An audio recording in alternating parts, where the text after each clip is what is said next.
Okay class starting from measurement of time. हमने last class में time measurements के हवाले से देखा था कि हमारे पास कितनी टाइप की क्लॉक्स होती हैं जो कितने डिफरेंट टाइप ऑफ टाइम्स को मेजर कर सकती हैं। ठीक है, इसके अंदर सबसे पहले मैं थोड़ा सा इसको बस ओवरव्यू को दे रहा हूँ क्योंकि लास्ट क्लास में हमने आखिरी में इसको रैप अप किया था, तो शायद हो सकता है किसी का कोई क्वेरी हो। तो सबसे पहले हम बात करते हैं एटॉमिक क्लॉक की। एटॉमिक क्लॉक क्या करती है? ये बहुत बहुत छोटा इंटरवल ऑफ टाइम को मेजर करती है। नॉर्मली एटम्स के अंदर जो मूवमेंट होती है इलेक्ट्रॉन्स की, उसको मॉनिटर करने के लिए, ज़ाहिर है इलेक्ट्रॉन मूव करते हैं ना एक ऑर्बिट से दूसरे ऑर्बिट में, उसे इस पूरी प्रोसेस को क्या कहते हैं? इसे हम ट्रांजिशन कहते हैं। ठीक है, लोअर ऑर्बिट से हायर ऑर्बिट में, हायर ऑर्बिट से लोअर ऑर्बिट में आने के प्रोसेस को ट्रांजिशन कहते हैं इलेक्ट्रॉन्स के। तो इस ट्रांजिशन के टाइम को मेजर करने के लिए एटॉमिक क्लॉक यूज होती है, just for the information, nothing more than that. Then we have digital stopwatch. Digital stopwatch में क्या होता है? Digital stopwatch measures very short interval of time up to the accuracy of plus minus 0.01 seconds. ये कहाँ use होती है? ये use होती है नॉर्मली एथलीट्स जो होते हैं, जो रेस कर रहे होते हैं, उनके जो कोचेज होते हैं, जो इनकी रेस को कंडक्ट कर रहे होते हैं, वो अपने पास उसको टाइम नोट करने के लिए यूज करते हैं। अच्छा, एक्यूरेसी ज़्यादा है इसकी as compared to the analog watch.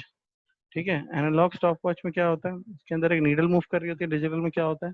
इसके अंदर काउंटर रन कर रहा होता है। डिजिटल काउंटर जैसे 1 2 3 डिजिट्स लिखे हुए आ रहे होते हैं। ठीक है, तो इसमें हम और प्रिसाइसली मॉनिटर कर सकते हैं क्योंकि इसके अंदर 0.01 सेकंड तक टाइम मेजर किया जाता है। फॉर एग्जाम्पल, अगर दो लोगों का रेस कंप्लीट करने का टाइम सेम है तकरीबन ऑलमोस्ट, तो हम ये देखेंगे कि लोएस्ट पॉसिबल एक्यूरेसी पे किसने कंप्लीट किया है तो वो विन कर जाएगा। तो जब अगर आपके पास एक्यूरेटली वो आपके पास एनालॉग स्टॉप वॉच होगी तो आप जो है 0.1 सेकंड से कम का टाइम मेजर नहीं कर पाएंगे ना उसमें।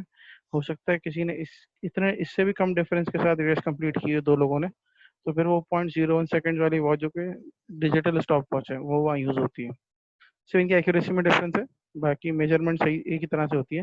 इसके अंदर मिनट्स, आवर्स, सेकंड्स इसमें मेजरमेंट होती है। ठीक है, नॉर्मली मिनट्स और सेकंड्स के अंदर होती है, आवर्स में नहीं होती इसमें।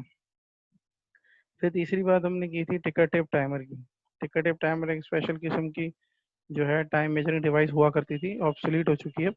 लेकिन उसके अंदर फिनोमेना क्या होता था, हमने लास्ट टाइम डिस्कस किया था कि एक टेप जो है वो रन करती है इस डिवाइस के अंदर से, और उस टेप के अंदर जो है स्मॉल शेप के जो है वो होते हैं, होल्स हो जाते हैं। वो होल्स जो है इक्व डिस्टेंट होते हैं, यानी कि एक होल है उससे सेम डिस्टेंस के बाद दूसरा होल होगा, उससे सेम डिस्टेंस के बाद तीसरा होल होगा, अनटिल सो ऑन। अच्छा, इनका जो है वो लीस्ट काउंट क्या है? 0.02 सेकेंड्स, यानी कि एटलीस्ट जो है ना 0.02 सेकेंड मेजर कर सकते हैं इससे। इससे कम का टाइम मेजर नहीं कर सकते। ठीक है, तो नॉर्मली होता ये है कि अगर 1 मिनट का इंटरवल होता है ना, तो वहाँ पर 50 जो है वो डॉट्स होते हैं इसके अंदर। ठीक है, हेलो, आवाज़ आ रही है सबको? वह आवाज़ आ रही है? बेटा थोड़ा सा कंफर्मेशन दे देना जी ताकि ताकि वॉइस कहीं लॉस तो नहीं हो रही हो। जी सर, आवाज़ आ रही है, आ रही है। ठीक है, फिर हम बात करते हैं वॉच की। वॉच जो रिस्ट वॉच होती है हमारी, जिसके अंदर हम आवर्स, मिनट्स और सेकंड्स में टाइम को मेजर करते हैं। स्टॉप वॉच में मिनट्स, सेकंड्स एंड देन सब क्या कहते हैं, प्रीफिक्स ऑफ सेकंड्स। ठीक है, मोर lowest then the second.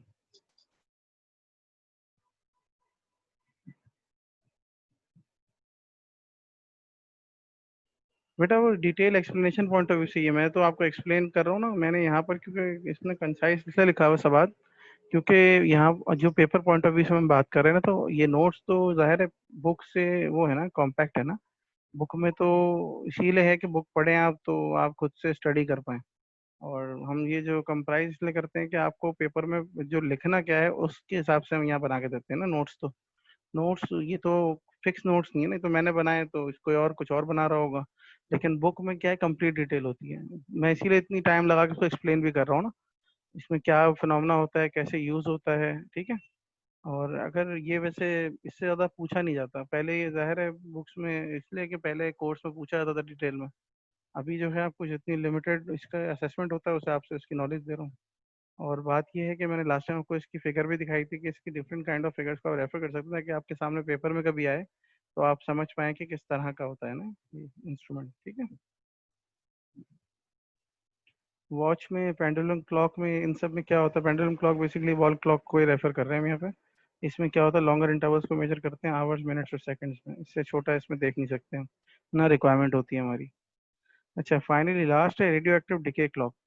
Radio active decay clock क्या है? रेडियो डिके क्लॉक के बारे में मैंने बताया था कि बेसिकली इसमें क्या होता है, इसके अंदर जो है इस क्लॉक से आप क्या मेजर करते हैं, आप जो किसी रेडियो एक्टिव एलिमेंट की लाइफ को मेजर करते हैं कि वो कितना पुराना है। ठीक है, रेडियो एक्टिव डिके क्लॉक के अंदर हम मेजरमेंट देखते हैं, एक प्रॉपर्टी है, चलो यहाँ आइडिया के लिए बता रहा हूँ, वैसे तो हम चैप्टर लास्ट चैप्टर में पढ़ेंगे इसको डिटेल में। एक रेडियो एक्टिव सब्सटेंस की एक प्रॉपर्टी होती है जिसे हम कहते हैं हाफ लाइफ। हाफ लाइफ क्या होती है? वो टाइम जिसमें वो रेडियो एक्टिव मटेरियल आधा जो है ना कंज्यूम हो चुका होता है, क्योंकि हमें पता है रेडियो एक्टिव मटेरियल जो है वो टाइम के साथ साथ खुद को डिकम्पोज कर रहे होते हैं, अपने आप को खत्म कर रहे होते हैं, कम कर रहे होते हैं, in the form of race. ठीक है, इनविजिबल रेस। तो होता ये है कि एक टाइम आता है जब वो आधे रह जाते हैं।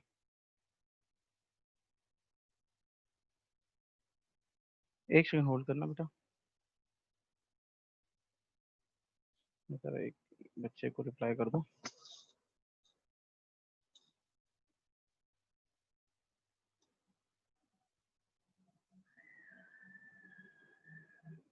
ठीक है, तो बात कर रहा था मैं कि भाई रेडियो एक्टिव डिके जो है वो क्या करता है, मेजर करता है हाफ लाइफ को, कि कितनी कितनी हाफ लाइफ रह गई है। जैसे एग्जांपल है, मेरे पास एक मटेरियल है यूरेनियम, सही है, इसका एटॉमिक नंबर जो 82 होता है, तो सॉरी 92 होता है। 82 तो वो नंबर है जिसके बाद से radio active element periodic table में स्टार्ट हो जाते हैं। यूरेनियम का एटॉमिक नंबर 92 है। ठीक है, होता क्या है, मेरे पास फॉर एग्जांपल 10 ग्राम यूरेनियम है, ठीक है, और कुछ टाइम के बाद जो है वो आधा रह जाता है, 5 रह जाता है। तो कितनी टाइम में रहता है? हो सकता है 3 दिन हो सकता है 5 सेकंड हो सकता है 10 दिन हो। हर ऑब्जेक्ट की, हर रेडियो एलिमेंट की अपनी हाफ लाइफ होती है। तो हम उस हाफ लाइफ से पता लगाते हैं कि ये कितना पुराना है। ठीक है, तो रेडियो एक्टिव डिके क्लॉक जो है ना वो यही चेक करती है कि कोई ऑब्जेक्ट कितना पुराना है। ये कहाँ यूज होता है? ये बेसिकली जैसे हमने देखा होगा आर्कियोलॉजिस्ट जो होते हैं वो जब रिसर्च कर रहे होते हैं ना प्लांट्स की, ट्रीज की, तो वो ये देखते हैं कि भाई कि कितना पुराना ट्री है, इसकी हिस्ट्री क्या है, ये किस किस समझे कि ईयर से बिलोंग करता है। तो वो फिर इसको रेडियोएक्टिव डिके क्लॉक से मेजर करते हैं।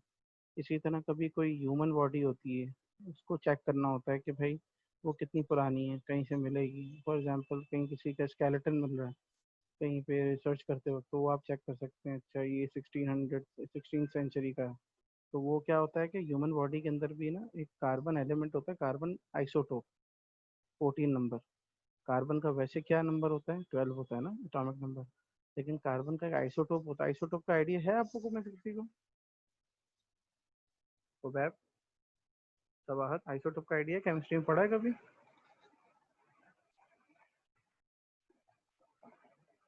Hello, hello.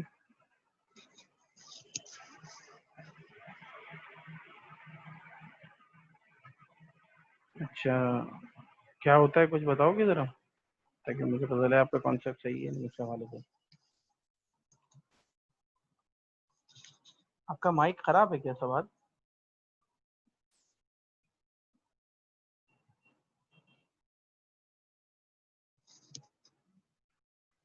याद नहीं है तो मैं आपको, सवाहत आपको अगर याद है तो आप लिखें।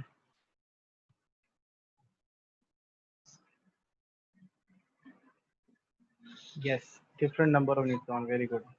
बेसिकली क्या होता है, आपको पता है कि कोई भी एलिमेंट जो है वो यूनिक, एक नंबर यूनिक रखता है, वो क्या होता है, वो यूनिक नंबर जो है उसका एटॉमिक नंबर होता है। सही है,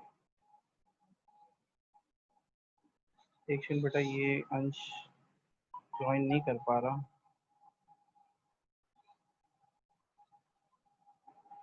जस्ट बेटा मुझे 2 मिनट दो, मैं जरा एडमिन को कॉल करूँ, ये अंश को ज्वाइन नहीं कर पा रहा है, इनकी जो है रिक्वेस्ट अप्रूव नहीं हुई है। Yes sir. ओके, यार पता नहीं इन्होंने क्या गड़बड़ की है, मैं चेक करता हूँ एडमिन के साथ। यार सॉरी यार, मुझे नहीं पता था, तुम्हें अप्रूव नहीं किया मैंने, मैं नहीं बता सर, रहा कोई हूँ। मसला नहीं सर, आप सॉरी कर रहे हैं, बड़े हैं आप। अरे नहीं, बात ये है ना कि मैंने उनको कहा था और नहीं किया यार, गलत बात है। चलो लेट्स सी, इसको देखते हैं बाद में। अच्छा, रेडियो एक्टिव डिके क्लॉक की मैं बात कर रहा था कि हम जो है इसके अंदर क्या चेक करते हैं, हम जो रेडियो एक्टिव मटेरियल की एज चेक करते हैं, हाफ लाइफ। जैसे मैंने बताया था कि एक एलिमेंट होता है, हम ये देखते हैं कि रेडियो एक्टिव मटेरियल कितने टाइम में हाफ हो गया है, तो वो उसकी हाफ लाइफ होती है। जैसे एग्जांपल लेते हैं, फॉर एग्जांपल मैंने यूरेनियम की बात की थी, यूरेनियम की लेट से हाफ लाइफ है वन वन ईयर, ठीक है। तो अब वन ईयर क्या होता है, वन हाफ लाइफ। फिर और हाफ होगा तो 2 इयर्स बाद होगा, फिर और हाफ होगा तो 3 इयर्स के बाद होगा। तो इस तरह से हम चेक करते हैं कि ये जो एलिमेंट है ये कितना पुराना है, ठीक है। अच्छा, हर लिविंग ऑर्गेनिज्म के अंदर जो है ना, कार्बन 14 का एक आइसोटोप होता है। कार्बन 14 क्यों कह रहा हूँ, क्योंकि कार्बन नॉर्मली 12 होता है, कार्बन का एटॉमिक नंबर भी 12 होता है और मास नंबर भी 12 होता है, ठीक है। मास नंबर 12 का मतलब क्या है कि इलेक्ट्रॉन न्यूट्रॉन बराबर होते हैं, 6 6 होते हैं, ठीक है। लेकिन जब क्या होता है, आपके इलेक्ट्रॉन सॉरी प्रोटॉन और न्यूट्रॉन जो है वो बराबर होते हैं, सही है, वो न्यूक्लियस का पार्ट होते हैं ना। अब जब आप न्यूट्रॉन बढ़ाओगे ना, तो क्या होगा, ऑब्जेक्ट तो चेंज नहीं होगा, एलिमेंट सेम रहेगा। क्योंकि एलिमेंट सेम कैसे होता है, क्योंकि atomic number, proton number same है। प्रोटॉन नंबर जब आप चेंज करते हो तो क्या होता है, पीरियोडिक टेबल में आपका एलिमेंट चेंज हो जाता है। आप प्रोटॉन नंबर सेम रखो और न्यूट्रॉन नंबर यानी कि नंबर ऑफ न्यूट्रॉन्स को चेंज करो, तो उससे क्या होगा, आपका आइसोटोप डेवलप हो जाएगा उसी पर्टिकुलर एलिमेंट का। तो अगर सेम एलिमेंट है लेकिन डिफरेंट नंबर ऑफ न्यूट्रॉन्स है तो उसको कहते हैं आइसोटोप। केमिस्ट्री में पढ़ा होगा ना सबने। तो इस तरह कार्बन का क्या है, एटॉमिक नंबर तो सेम है, सही है, लेकिन एटॉमिक मास जो है वो चेंज हो जाता है। एटॉमिक मास किस तरह होता है, it is the sum of number of protons plus number of neutrons. तो दो न्यूट्रॉन्स एक्स्ट्रा जब आ जाते हैं ना कार्बन, नॉर्मल कार्बन 12 के अंदर, तो वो कार्बन 14 बन जाता है। कार्बन 14 एक आइसोटोप है जो कि रेडियो एक्टिव है। नॉर्मली कार्बन रेडियो एक्टिव नहीं होता, कार्बन नॉर्मल हालत में रेडियो एक्टिव नहीं होता ना, केमिकल में यूज होता है, उसकी चीजें बनती हैं, उसका कार्बन पेपर बनता है, कार्बन डायफ्राम जो फोन में लगता है। कभी भी वो क्या होता है, आइसो वो नहीं होता, रेडियो एक्टिव नहीं होता। रेडियो एक्टिव मटेरियल क्या करता है, उसमें अपने अंदर से रेज एमिट करता है। रेज एमिट होती है तो क्या होता है, वो खत्म होता शुरू होता है थोड़ा टाइम बाद, वक्त के साथ साथ अपने आप को खत्म करता है। तो कार्बन 14 के आइसोटोप की लाइफ चेक की जाती है कि भाई कितना बाकी रह गया। जब उसकी लाइफ को कंपेयर किया था उसके हाफ लाइफ से, तो हमको नंबर ऑफ ईयर्स मिल जाते हैं। तो वो नंबर ऑफ ईयर्स से हम मेजर करते हैं कि अच्छा ये एलिमेंट इतना पुराना है, ये ऑब्जेक्ट इतना पुराना है, ठीक है। खैर ये हमारी स्टडी नहीं है, लेकिन ये इंटरेस्टिंग टॉपिक था तो मैंने सोचा तुम लोग को थोड़ी सी डिटेल बताऊं इसकी। इस प्रोसेस को हम कहते हैं कार्बन डेटिंग, ठीक है। कार्बन डेटिंग, वो डेटिंग का मतलब डेट नहीं, जैसे कि जो तारीख नहीं, डेटिंग का मतलब होता है डी रेटिंग, खत्म होना, डिस्ट्रॉय होना, ठीक है। यहाँ तक कोई किसी का क्वेश्चन तो नहीं है। चले हम बात करते हैं सिंपल पेंडुलम की। सिंपल पेंडुलम में हम क्या मेजर करेंगे, इसके अंदर भी हम ये चेक करेंगे कि टाइम को कैसे मेजर किया जाता है। फॉर एग्जांपल एक छोटी सी एग्जांपल देता हूँ, ऑसिलेशंस के बारे में सुना होगा सबने कि ऑसिलेशंस या वाइब्रेशन क्या होती है। ऑसिलेशन या वाइब्रेशन बेसिकली मूवमेंट को कहते हैं, ठीक है। हमने अगर एक पेंडुलम सेटअप किया, फॉर एग्जांपल पेंडुलम जब सेटअप किया हमने, तो ये मूव कर रहा है टू एंड फ्रो, आगे पीछे, ठीक है।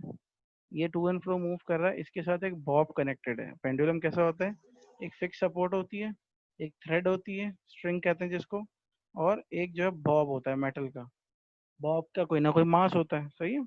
डिफरेंट मास के साथ डिफरेंट नंबर ऑफ ऑसिलेशंस करेगा। हमने क्या किया, इसको यहाँ उठा के लेकर छोड़ दिया। जब हमने इसको लीव किया यहाँ से, तो ये गया यहाँ, फिर वापस आया, फिर ऊपर गया, फिर आहिस्ता आहिस्ता अपनी स्पीड स्लो डाउन करेगा। तो बेसिकली ये कितनी ऑसिलेशंस कर रहा है, ठीक है, ये डिपेंड करता है इसको कितना ऊपर से हमने ड्रॉप किया है। जितना ऊपर से ड्रॉप करेंगे उतनी ज्यादा ऑसिलेशन परफॉर्म होंगे, ठीक है। या तो वेट, कितना मास हमने यहाँ दिया, अगर ये हैवी बॉब होगा तो ऑसिलेशन कम हो जाएंगी। ये सब चेक करने के लिए हम क्या देखते हैं, हम कुछ टेक्नोलॉजीज पढ़ते हैं, उसको मैं एक वन बाय वन बताता हूँ।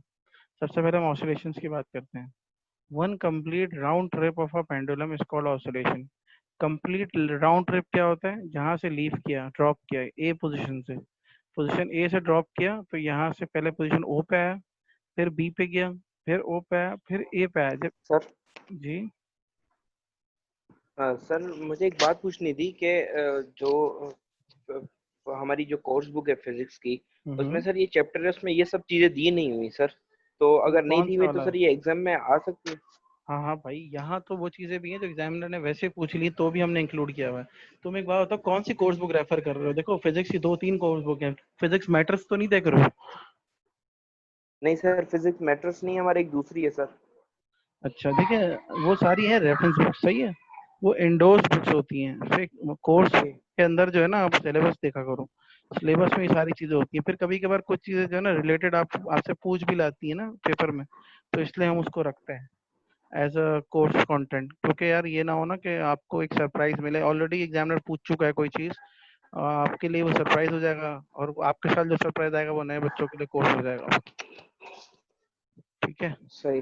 क्योंकि और सर उस दिन मैंने काइनेमेटिक्स पढ़ा था, तो उसकी आधी चीजें बुक में थी नहीं थी जितनी पास पेपर में सर उसके क्वेश्चन से, वही तो और मैं जो कह रहा बुक में हूँ, पढ़ी नहीं सर चीजें। यही ना, 100% बुक में नहीं होता ना।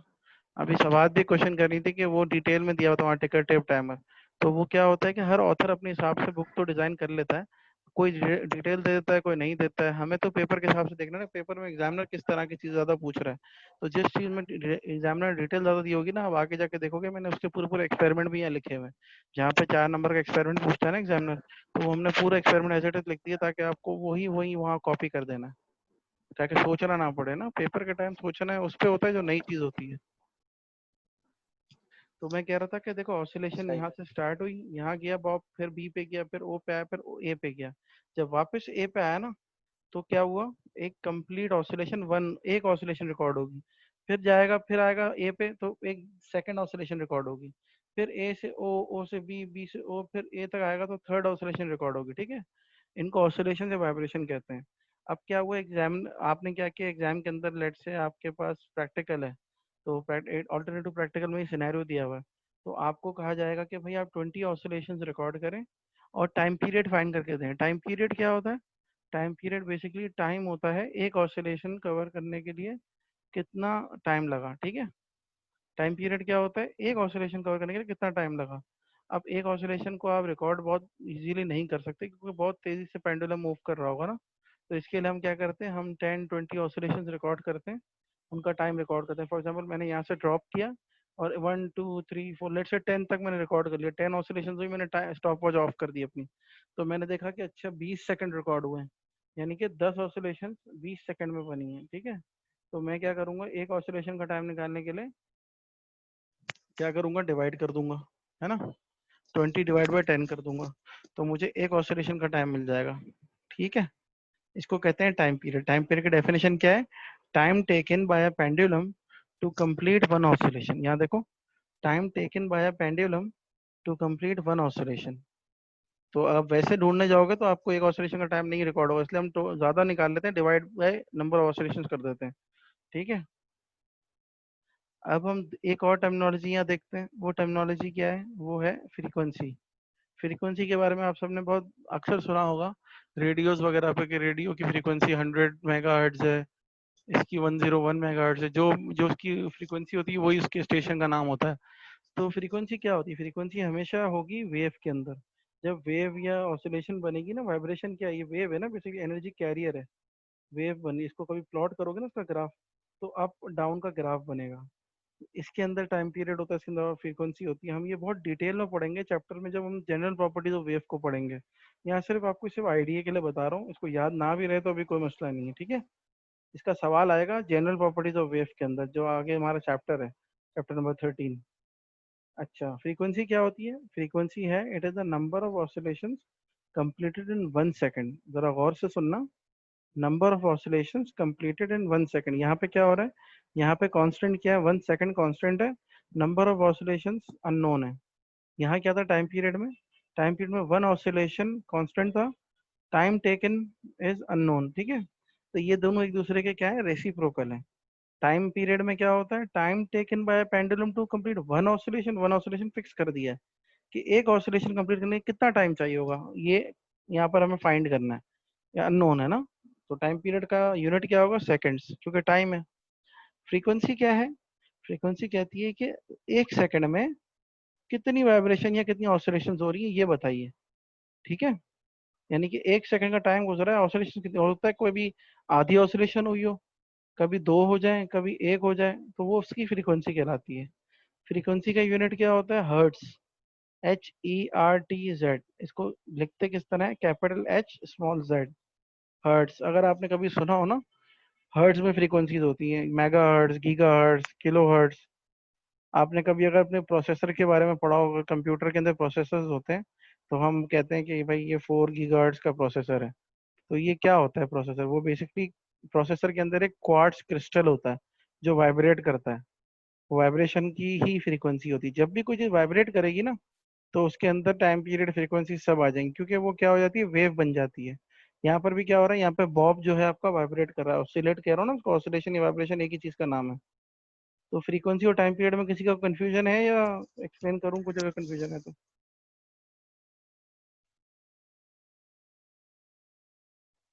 हेलो। फ्रीक्वेंसी में ये होता है कि जो ये बॉब मतलब जितने राउंड करेगा उसको हम हम्म। पर सेकंड काउंट करेंगे तो उसको हम फ्रीक्वेंसी बोलेंगे। हाँ, हमें ये बताना है, जैसे एग्जांपल ले रहा हूँ ना, अब ये बॉब ने कितनी 20 ऑसिलेशंस कंप्लीट कर ली, ठीक है? 20 ऑसिलेशंस कंप्लीट की कितने सेकंड में? 10 सेकंड में। तो 1 ऑसिलेशन का क्या टाइम आएगा? अगर मैं बोलूँ तो मैं कि भाई आपने रिकॉर्ड की 20 ऑसिलेशंस, ठीक है, इन 10 सेकंड।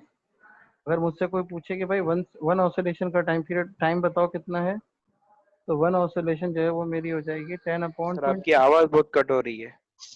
अब आ रही है आवाज? जी सर।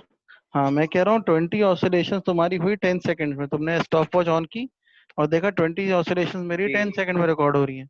तो जब मैं वन ऑसिलेशन जी। चेक करने जाऊंगा मैथ्स के थ्रू, तो मैं कहूंगा कि अच्छा 20 तो ऑसिलेशन 2 सेकंड में। Equals to 10 second.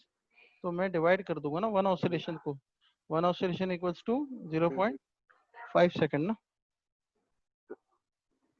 10 सेकंड में 20 ऑसिलेशन हो रही है, डबल हो रही है ना ऑसिलेशन। आधे जी सेकंड में एक ऑसिलेशन होगी, ठीक है? द, समझ रहे हो? जी हम जी लोग जी। टाइम टाइम हमारा आउट जा रहा है, मैं इसको दोबारा स्टार्ट कर लेता हूँ, 10 मिनट रह गए, ठीक है? मैं मीटिंग दोबारा स्टार्ट कर रहा हूँ। सर मैं कैसे ज्वाइन तुम करूंगा? उसी लिंक से कर लो जो तुम्हें दिया ना मैंने, ठीक है? जी सर। उसको मैं एक्टिव कर देता हूँ, ठीक है? ओके। जी। रीजॉइन करते हैं।